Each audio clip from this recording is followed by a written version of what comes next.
Halo Flickers, welcome to Sneakflix. Dengan bangga kami mempersembahkan kepada kalian ulasan series berjudul Person of Interest season pertama episode ke-9.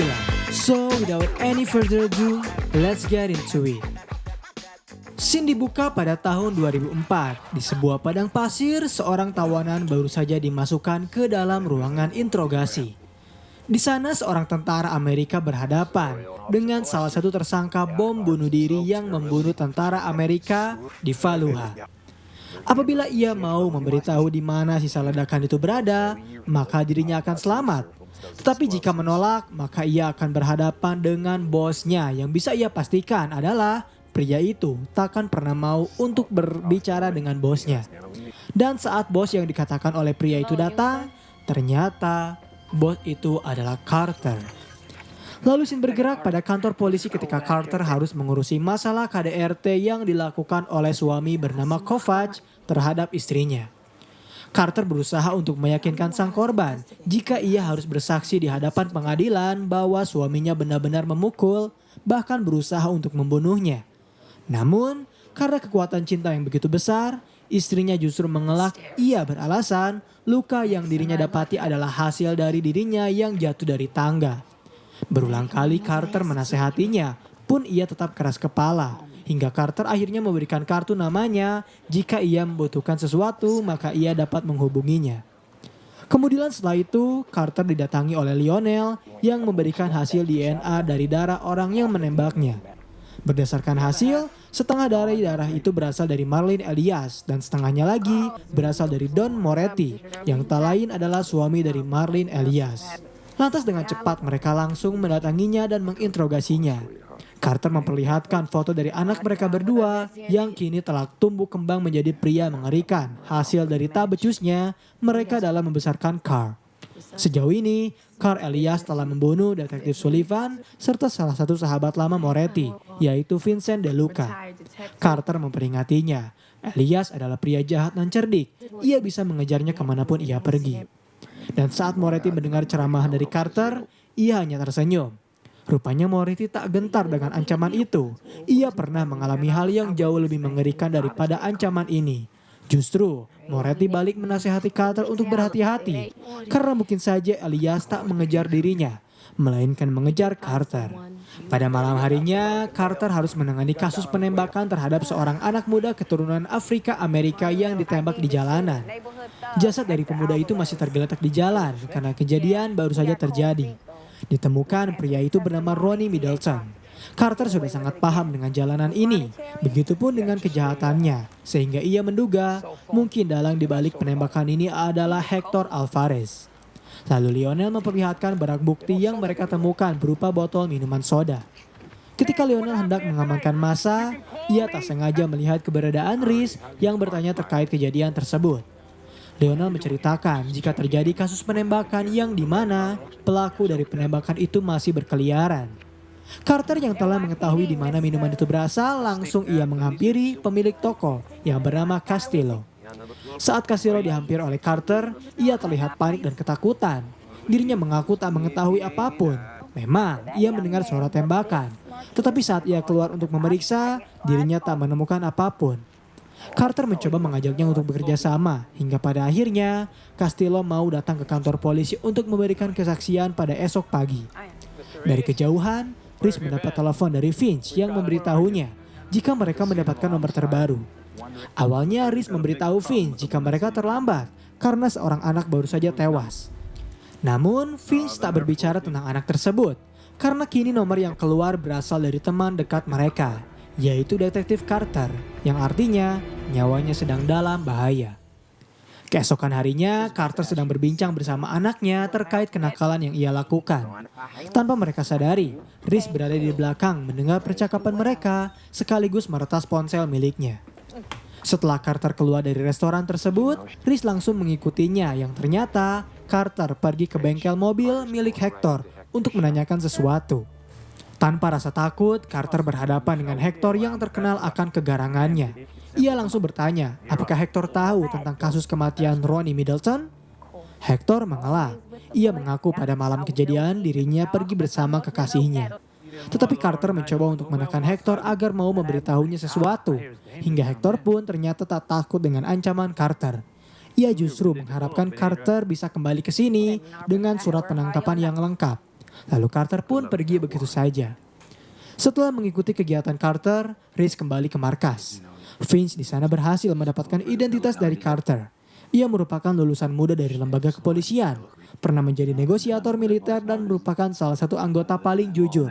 Sehingga tak salah, Carter memiliki banyak musuh yang berusaha untuk membunuhnya, termasuk Hector Alvarez tentang kasus penembakan yang pernah ditangani oleh Carter 6 bulan lalu terdapat Kovac, pelaku KDRT, hingga Elias, pria terakhir itu yang harus mereka benar-benar awasi karena Carter bisa saja dalam radarnya. Kemudian Finch memperlihatkan sebuah boneka ciptaannya yang dimana ia telah menanamkan sebuah kamera. Finch hendak memberikan boneka itu kepada Lionel Fusco dan akan menyuruhnya untuk mengarahkan boneka tersebut ke arah meja milik Carter. Tak lama kemudian Lionel akhirnya menerima boneka tersebut dan setelah ia membukanya, Reese langsung menelepon untuk menjelaskan apa yang harus Lionel lakukan. Boneka itu bukanlah boneka biasa, melainkan sebuah boneka pengawas. Ia ingin Lionel mengarahkannya ke meja milik Carter, sehingga ia bisa mengawasinya dengan leluasa. Karena saat ini nyawa dari Carter sedang dalam bahaya. Mendengar informasi tersebut, Lionel mencoba untuk ikut berpartisipasi untuk melindungi rekannya sendiri. Namun Reese menolak, karena ia ingin Lionel menjadi mata-matanya. Setelah telepon ditutup, Carter datang dan Lionel langsung melakukan pekerjaannya dengan baik. Mereka berbincang sejenak sebelum Carter pada akhirnya mengajaknya untuk pergi, karena mereka harus menangani sesuatu. Ketika Carter telah bergerak, Reese pun mengikutinya hingga ia melihat Carter tiba-tiba menangkap seorang gelandangan. Awalnya Reese panik karena ia mengira Carter dalam bahaya. Tetapi saat ia melihat ke arah dalam mobil, ternyata gelandangan itu adalah informan dari Carter. Di sana ia meminta beberapa informasi darinya terkait Hector maupun Elias. Yang sayangnya, Carter tak bisa mendapatkan informasi lengkap karena informannya belum mendengar apapun. Beruntung ia bisa mencarikan informasi itu untuknya nanti lagi. Di satu sisi, Lionel bertemu dengan mantan kapten lamanya yang ingin berbicara berdua. Kapten dari Lionel memberitahunya bahwa kini pria baru yang berada di organisasi berperan sangat baik. Ia bahkan bisa meratakan semuanya hingga ke balai kota. Pria bernama Elias ini mengetahui bagaimana peraturan berjalan. Sedangkan Carter tak mengetahui hal itu, sehingga Elias menginginkannya untuk mati. Dengan catatan mereka harus bermain rapi dan bersih. Sementara itu, Carter kembali menghampiri Castillo untuk bertanya alasannya yang tak datang ke kantor polisi. Castillo beralasan dirinya sibuk, ia tak memiliki orang pengganti yang bisa menjaga toko. Lalu Carter pun memperlihatkan foto dari Hector dengan harapan Castillo bisa mengingatnya. Memang Castillo bisa mengingat Hector. Ia pernah datang ke toko untuk membeli minuman serta kondominium. Di lain sisi, Lionel yang mendapat informasi langsung memberitahukan hal itu pada Reese bahwasanya nama Carter muncul dengan posisi yang kurang baik karena Elias menginginkannya tewas. Setelah Carter keluar dari toko, ia berpas-pasan dengan Hector yang mencoba untuk mengancamnya dengan bertanya terkait anak dari Carter. Karena Hector mendengar telah terjadi penembakan terhadap seorang anak kemarin malam. Mendengar hal itu membuat Carter marah hingga ia menyuruh Hector untuk segera pergi dari tempat tersebut.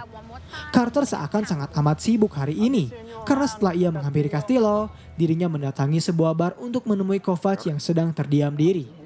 Kali ini Carter mengancamnya untuk tak lagi melakukan tindakan KDRT terhadap istrinya sendiri. Karena apabila Kovac melakukan hal tersebut lagi, maka dapat dipastikan ia akan berada dalam penjara dengan waktu yang sangat lama. Seakan tak takut dengan gentaran tersebut, Kovac mencoba mengancamnya jika ia memiliki senjata besar yang dapat membunuh Carter. Namun Carter pun tak gentar, ia justru menganggap ancaman itu sebagai lelucon. Saat mendengar Carter menghina Kovac, Ri langsung menyatakan niatnya bahwa Carter adalah wanita yang tangguh. Kemudian scene flashback pada momen ketika Carter memulai negosiasinya dengan Yusuf. Di sana Carter memperlihatkan foto-foto dari korban bom bunuh diri yang dilakukan oleh Yusuf. Mereka semua memiliki keluarga yang menunggu mereka pulang. Dan sekarang Yusuf menghancurkan semuanya. Apabila Yusuf mau bekerja sama dengannya, maka ia dapat memastikan Yusuf berada dalam pengawasan yang sangat baik. Tetapi sayangnya Yusuf menolak. Karena jika ia membantunya, maka bos Yusuf akan membunuh anaknya. Kembali ke kantor polisi. Saat itu Carter sedang melihat ponsel milik Ronnie. Sebenarnya Carter sangat menyayangkan kematian itu. Bahkan ibu dari Ronnie saja sendiri tak datang ke pemakaman anaknya. Lalu percakapan beralih pada informasi mengenai Hector. Carter bercerita, Castillo hanya memberitahunya mengenai Hector yang datang ke toko untuk membeli minuman dan kondominium. Ia terheran, mengapa Hector rela pergi sejauh 25 blok hanya untuk membeli barang minuman serta kondom kondominium. Dan disinilah logika Lionel terbuka. Ia menduga mungkin saja Hector memiliki kekasih lain di tempat itu, sehingga mereka harus mulai menyelidikinya. Saat Carter pergi, Lionel menelpon Reese untuk memberitahu jika kini bisa saja Carter akan menangkapnya. Ia meminta kepada Reese untuk tak terlalu dekat. Namun Reese akan tak peduli hingga membuat Lionel bertanya-tanya mengapa ia sebegitu pedulinya dengan Carter. Reese hanya menjawab, suatu saat nanti Lionel akan merasakannya. Dan tiba-tiba saja Reese mengeluarkan selongsong panjang, menembakkannya ke dalam toko milik Hector hingga terjadi ledakan. Tak hanya itu, Reese mengacau dengan mengambil mobil miliknya dan meminta kepada anak buah Hector untuk mengirimkan pesan pada bos mereka bahwa bisnisnya telah diambil alih. Scene kembali flashback, kali ini Carter menjelaskan pada Yusuf terkait apa yang telah ia lakukan serta latar belakang dari keluarga Yusuf yang menurut Carter berada dalam level cukup baik. Ia juga bertanya-tanya mengapa Yusuf melakukan ini semua. Ia tahu Yusuf memiliki seorang anak, begitupun dirinya yang memiliki seorang anak lelaki bernama Taylor. Dan apabila Yusuf mau bekerja sama, ia ingin Yusuf memberitahunya lokasi di mana sisa peledak itu berada. Yusuf masih enggan memberitahu, karena ia berkata jika lokasi itu tak berada di peta, sehingga Carter menyuruhnya untuk membawa mereka langsung ke lokasi tersebut. Kali ini Carter kembali menghampiri BC bersama dengan Lionel. Saat melihat wajah dari Lionel, BC awalnya sempat tak percaya sehingga Carter harus meyakinkannya terlebih dahulu. Barulah setelah itu, BC memberitahu mengenai Hector yang sempat mendatangi sebuah klub strippers untuk menjemput seorang penari bernama Maylee. Tanpa menunggu banyak lama, Carter langsung mendatangi Maylee ke kantor polisi. Di sana Maylee mengaku jika Hector adalah pria brengsek. Karena selepas mereka wik-wik, Hector pergi begitu saja membeli sesuatu. Yang anehnya saat kembali ia tak membawa apapun. Lalu Carter menjelaskan jika sebenarnya Hector memiliki kekasih lain. Meskipun sempat tak percaya, ternyata Carter mempertemukan Maylee dengan kekasih Hector sehingga terjadi perdebatan di kantor polisi. Sesaat pihak polisi mencoba untuk menenangkan mereka berdua, pada akhirnya kedua kekasih dari Hector itu mau untuk memberikan mereka informasi bahwa ternyata Hector memiliki sebuah gudang di daerah Queens. Ia sering pergi ke sana untuk setiap kontainer tiba. Ketika Carter keluar dari ruangan, ia mendapatkan telepon dari istri Kovac yang memberitahu jika suaminya kembali melakukan kekerasan. Kali ini suaminya menodongkan sebuah pistol. Karena panik, Carter pun mengajak Lionel untuk segera menghampiri kediaman dari Kovac. Namun setibanya mereka di sana, ternyata Kovac telah berada dalam kondisi terikat dan tergantung, sementara istrinya telah aman berada di dalam toilet. Ia hanya mengatakan, seorang pria berpakaian rapi tiba untuk menyelamatkannya. Lagi dan lagi, Reese beraksi dengan sangat rapi. Tetapi aksinya justru membuat Carter semakin penasaran hingga mereka kembali berkomunikasi. Saat itu Reese hanya memperingati Carter untuk lebih berhati-hati dalam melangkah karena bahaya pasti akan selalu mengikutinya. Di kantor polisi terlihat Elias yang menyamar sedang membawakan bunga khusus untuk pemakaman dan menyimpannya di meja milik Carter. Ia juga sempat membuka berkas yang kasusnya sedang ditangani oleh Carter yang ternyata di sana terdapat foto dari dirinya sendiri. Saat Carter tiba bersamaan dengan berhasil tertangkapnya Kovac, ia langsung dihadapkan dengan bunga tersebut lengkap beserta surat belasungkawa terhadap kematiannya sendiri. Hal ini membuat Carter marah sekaligus kebingungan. Siapakah orang yang berusaha untuk membunuhnya? Namun ia tak mau mengambil pusing. Karena kini pasukannya telah siap untuk menggerebek gudang milik Hector. Finch yang khawatir dengan kondisi Carter meminta bertanya kepada Reese terkait apa yang akan ia lakukan untuk melindunginya, karena ia harus cukup dekat dengan Carter. Tanpa Finch ketahui, rupanya saat ini Reese telah menyamar menjadi salah satu anggota kepolisian yang siap untuk menggerebek Hector. Saat polisi telah berhasil menemukan keberadaannya, tiba-tiba saja Carter muncul, melakukan duel tanpa rasa takut sama sekali. Beruntungnya saat itu Carter berhasil menembak bahu dari Hector hingga ia kesakitan dan mobilnya berhasil dihentikan. Dua tersangka telah berhasil tersingkirkan. Kini Finch dan Reese pun tinggal berfokus pada apa yang akan Elias lakukan untuk mencelakai Carter. Saat Reese sedang mengikuti keberadaan Carter, ternyata ia kehilangan pandangannya terhadap Carter yang tiba-tiba menghilang dari kerumunan. Tetapi ternyata saat itu Carter kembali bertemu dengan BC yang hendak memberitahunya tentang informasi keberadaan Elias. Namun saat mereka berdekatan, ternyata BC berkhianat. Ia tiba-tiba menembak Carter sebanyak 2 kali tepat di arah dadanya. Busy beralasan ia dibayar oleh Elias untuk membunuh Carter. Dan saat Busy hendak mengarahkan pistolnya ke arah kepala milik Carter, Reese tiba di waktu yang tepat untuk membunuhnya terlebih dahulu. Beruntung saat itu Carter mengenakan rompi anti peluru sehingga ia tak tewas dan hanya mengalami sedikit luka. Di momen itulah Reese dan Carter pertama kalinya bertemu.